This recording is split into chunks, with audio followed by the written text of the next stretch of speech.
I'm Marcy Eberts with System Education, and we are going to start some education on the new Zoll R-Series defibrillator. All the educators in the System Education department have been trained on this, so if you have any questions after this video, find your educator and ask your questions. Hey, this is our new Zoll R-Series defibrillator, and we're giving you a quick in-service via video. So, quick overview of our new defibrillator. On the top here, you'll notice 3 cords. This one is the one that delivers the joules. This is the EKG cable, and this is for capnography. Now these 3 cords will always stay with the machine. They're not disposable, just keep them plugged in. Also on the top you'll see the paper tray, so very easy to load, nothing to thread or anything, just comes in a stack, goes in easily, pull out a little bit, paper tray's ready to go. This is also where the battery is. You can check your battery by hitting that button right there. It'll light up to show you that it's working. It can also pop out in and out really easily. You'll notice on the front here, you'll have these lights that tell you, it's blinking right now to tell me that my battery's not in. So I will put it back in to make it happy. You see this green one is telling us it's plugged into the wall. This now is yellow because it's charging. It'll turn green when it's fully charged.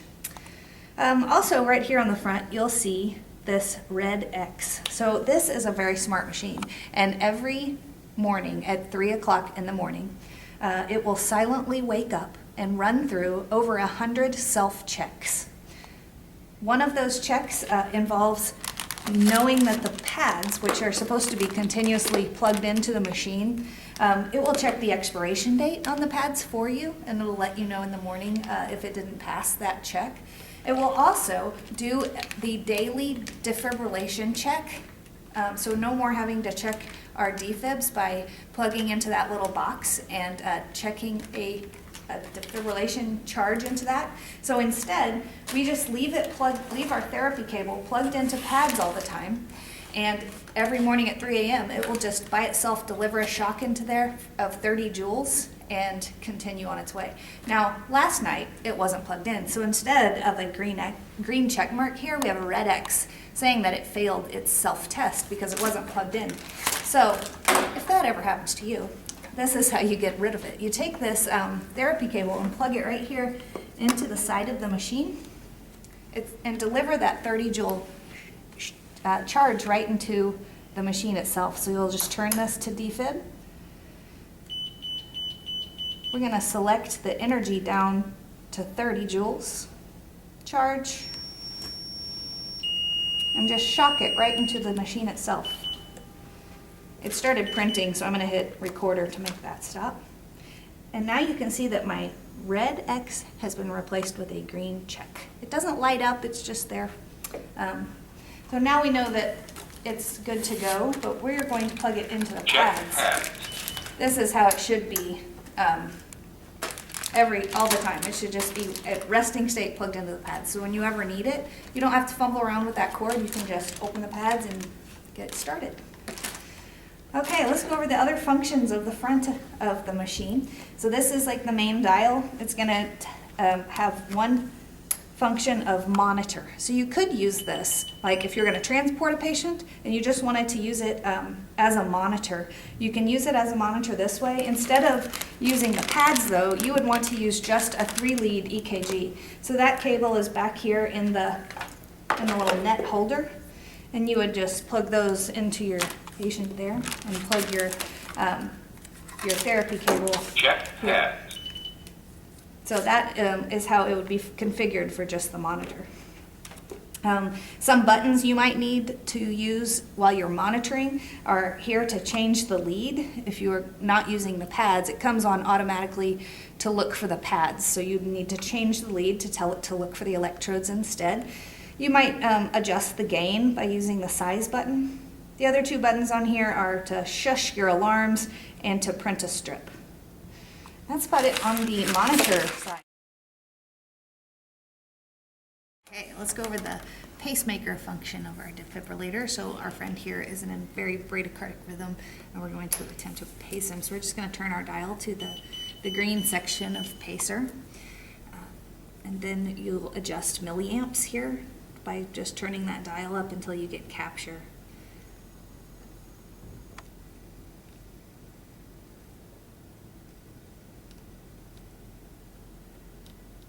He has a very thick chest wall. So once I have capture, you'll add about, I'm at 60 milliamps, so you're gonna add about 10% for safety. And then you can also adjust the rate here using this dial. Turn your rate up. You'll see that the rate here, where it says permanent pacemaker, matches our rate up there closely. Also, we have this cool little button here. It says 4 to 1. When you press and hold this button, it'll show you what your underlying rhythm is, but it'll still deliver a paced beat every 4th beat. So it just inhibits every 3, so you'll still maintain perfusion. You can see your underlying rhythm. As soon as you release that button, it goes right back to 100% pacing.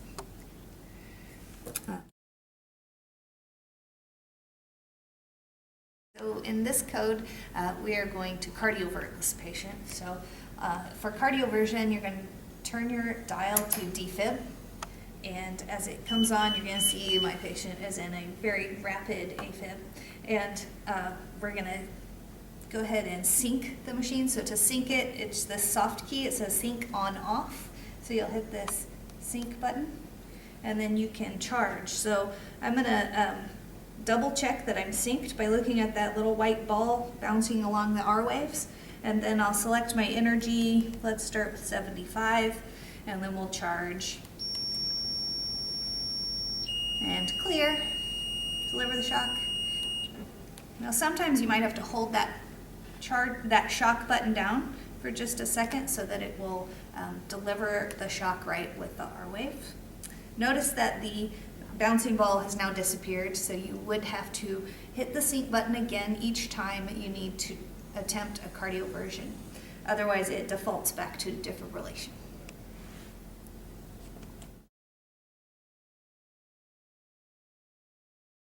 Okay, so there's some situations where you're going to want to deliver a shock without doing CPR, like in cardioversion. In those situations, you're not going to want to use the big one-step pads that include the CPR feedback device. So instead, you're just going to disconnect this pad and plug it into one of our cheaper alternative pads that just will deliver a shock only. So this, you'll notice, has a smaller plug-in. It's just going to plug into the top portion of the therapy cable, and then you'll need 3 lead electrodes to deliver your cardioversion to sync with the patient's R wave. So you'll just plug in those 3 lead cable to here. So this is one of the options. This is just a stat pads, and then one of the other options that we would have for a specialty area like the cath lab are these radiolucent pads. So these also don't come with that 3 lead monitoring or the CPR feedback device, but just to deliver joules. So the other thing is, on your pediatric pads, these also don't come with the built-in 3 leads. So if there was a case where you were going to use a pacemaker on a child, if you work in a unit that could possibly see that, then you should touch base with one of your super users that went to the class to see how to change out the cables on the back of the defib.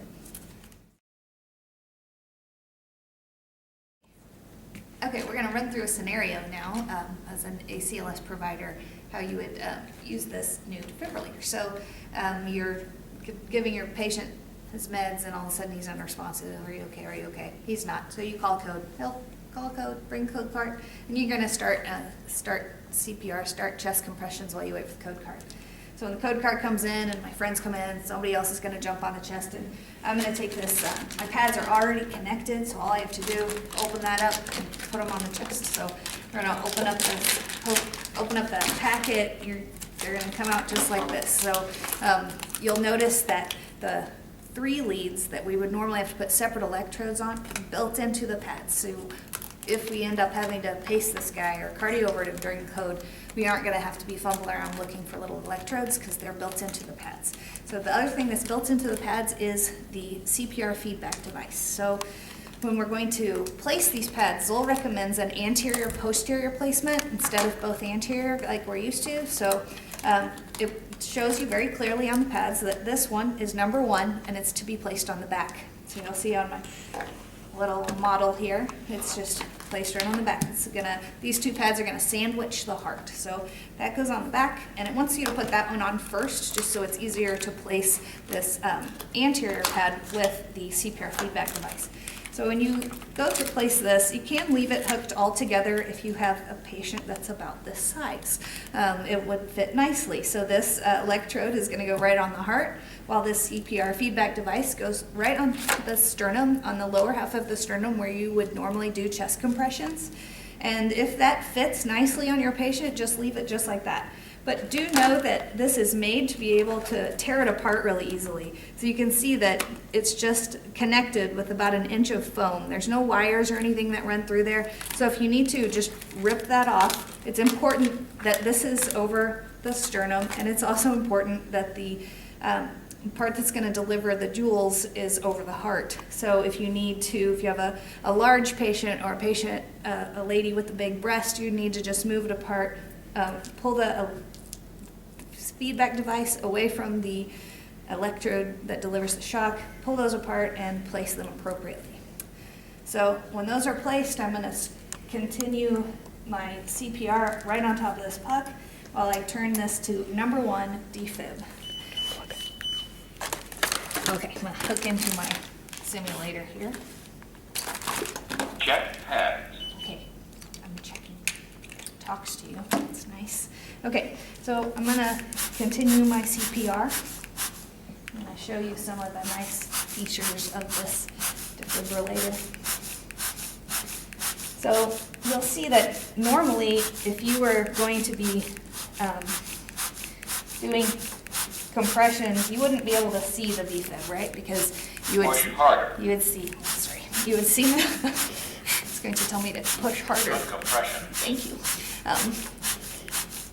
So it's going to, normally you would have a lot of artifact from the compressions, but the Zoll has this algorithm built in that filters out those compression artifact, so you can see what's underneath it. So it's called see-through CPR, and that's the feature that allows you to read that underlying rhythm even while you're doing chest compressions. So if this patient's really in defib, you'll be able to see the monitor and you'll be able to see that defib even while you're doing compressions, which allows for more time on the chest. Okay, so if I'm getting tired and I'm pooping out and I'm going too slow, it's going to remind me with that metronome that I need to be going at least that fast. Once that turns off, it's satisfied that I'm going fast enough. So as long as that defibrillator is quiet and it's not telling me to push harder, it's not telling me to go faster, then I'm doing a good job. So as long as it's quiet, good compressions, then you're doing a good job. Okay, so I can clearly interpret that rhythm as VFib, and I'm going to go ahead and determine I need to charge and shock. So, thank you. I'm going to charge. I can continue good compressions till it tells me to shock. Clear. Shock delivered. Right back on to CPR. Stop and save the paper. Okay. You'll notice here that it has a CPR timer that's counting down from 2 minutes, so it will alert me again that it's time to charge up to the next escalated shock. It also has this idle timer, which is reminding us that nobody's doing chest compressions right now. So that's a good reminder that to switch out, get somebody else on the chest. So that's how we will escalate. So my next shock in this algorithm that Zoll uses, it goes from 120 to 150 to 200. And that's different from our other monitors that we've used before, our other defibs. The Zoll delivers over a wider current, and so the effectiveness of the 200 joule shock is delivered by this machine is as effective, at least as effective as the shock delivered by the other defibrillator manufacturers that would use 360. So we stair step up with Zoll from 120, 150, 200. So we'll have to remember that. The other nice thing about this is if you just brand new code and you first flip it on to defib and you just hit charge, it knows to start at 120. So the only time you'll have to use the energy select buttons is if you wanted something different for some reason. Okay.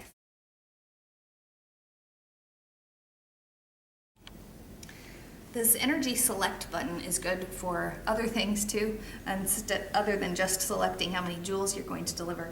One of the things is if you arrived at a code that started on the floor in BLS, with BLS providers, then it would start with the AED mode. So if they had already started by hitting defib and analyze and charge, now it's going to go along every 2 minutes telling you to analyze. So once the ACLS team arrives, we don't want it telling us when to analyze. Using this energy select button, just hitting up or down, takes it out of the analyze mode. The other thing the energy select button is good for is if you're in VFib and you charge, and while you're charging or even while it's telling you to shock, that patient just somehow flips out of it on their own, and you need to just dump that charge and not actually deliver it. The way you get out of it is by hitting this energy select up or down. Hit the down button and it dumps the charge, so you aren't listening to it squeal at you. The other feature that we have that we're really excited about in our Zolls is capnography. So we know that capnography is a standard in code blues, that we should be monitoring this.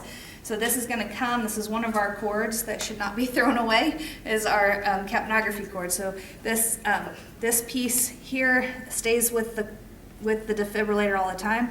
This is the disposable piece. It'll come in a package like this, tucked into the little back pocket. So this will just hook on. It doesn't go that way. It goes this way. It only fits in one way, so you don't have to remember. And then this fits on just between the ET tube and the bag valve mask. Or if you're not intubating this patient, you're just using a mask, then this fits here onto this simple mask if you're just delivering oxygen this way. Okay, so capnography, why is it so important? So a couple things about capnography in a code. As you'll see the capnography waveform going along, if your value is less than 10 millimeters of mercury, you're not getting good perfusion. It's probably screaming at you to press harder, but even if it's not, there's something, the pathology of this coding patient is telling you they are not perfusing well if your end-tidal CO2 is less than 10. If all of a sudden you're doing your great chest compressions and that end-tidal CO2 jumps up from 12 to 15 to 35 to 45, you have probably achieved return of spontaneous circulation. So the next time you check a pulse, you're probably going to have one. So just be ready for that, that the patient may have their own cardiac output now. The other time where we can use capnography is for prognostication, like how's it going? So after 20 minutes of a code, check out your capnography. If you are less than 10 after 20 minutes of a code, there is 0 chance of survival and it's time to call it. On the other hand, if it's been 20 minutes and your capnography reading is consistently at 20 millimeters of mercury or above, then you're doing a really good job on that code and you should keep trying. They have a chance of survival at that point. In between 10 and 20 is that gray area where we'll, just keep trying some things, or maybe call it. It's kind of that gray area, 10 to 20. So those are some good things to remember about capnography.